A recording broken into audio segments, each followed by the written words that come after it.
So hey everyone, welcome back to another quick and very interesting tutorial, where in this quick tutorial I'm going to show you how you can fix the issue of your iPhone's hotspot not visible to other devices.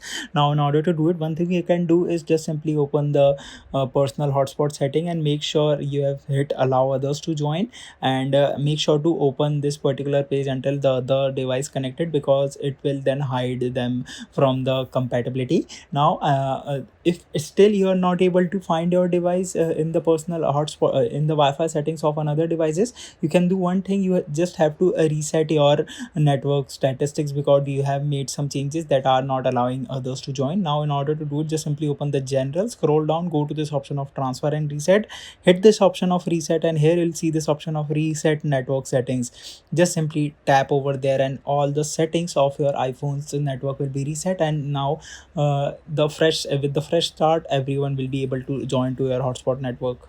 Alright, so that's it for this tutorial. I hope this video will be helpful for you. Make sure to hit the like button and subscribe button for more such helpful and interesting tutorials. See you in the next one. Take care.